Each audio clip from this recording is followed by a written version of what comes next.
From the KBIA Newsroom in Columbia, I'm Yashimika Wychuk. Even though the extreme heat advisory is over, KBIA's Rebecca Smith reports there are some factors that still increase a person's risk of heat-related illness. There are many medications that make a person more susceptible to heat-related illness, including blood pressure medications, some allergy meds, and antidepressants.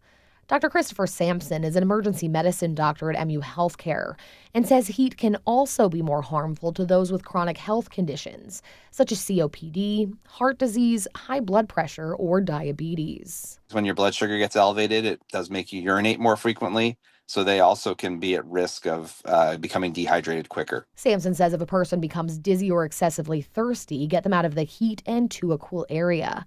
If they become confused or have seizures, call 911 immediately, as these are signs of a heat stroke. I'm Rebecca Smith, KBIA News. And after almost 21 years, Missourians in Springfield could access abortions without driving a couple of hours away. On Monday, the city's Planned Parenthood clinic began offering medication abortion. The Missouri Independent reports the Springfield location is the fifth Planned Parenthood clinic to begin offering the medication after a June court decision struck down several abortion regulations as unconstitutional, opening the door to an in-clinic medication abortion access again in Missouri for the first time since 2018. Medication abortion appointments at the clinic can be made up to 12 weeks into pregnancy. An Overland couple who had recently returned to Guatemala were bound and shot dead in a sugarcane field last week.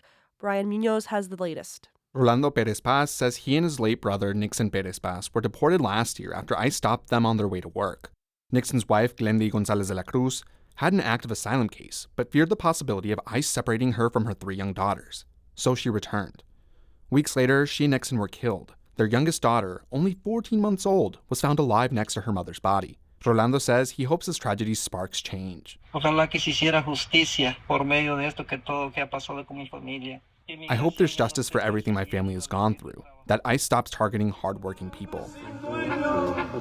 Hundreds from the couple's village processed through the hillside in song before their family buried them side by side last week. I'm Brian Munoz.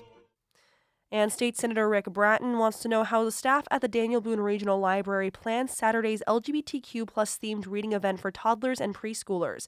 The Columbia Missourian reports Bratton filed a state open records request for any records, documents, and communications dating back to January 1st, 2025 regarding the organization and planning of the Rainbow Storytime event. The request includes 7 sections asking for information including employee contracts, communication that ensured no laws were going to be violated, and any ads that were used to prevent parents from understanding the nature of the event. Daniel Boone Regional Library has received Bratton's request last Friday and plans to follow the proper requirements to satisfy it. I'm Yashimika Wychuk, KBIA News, Columbia.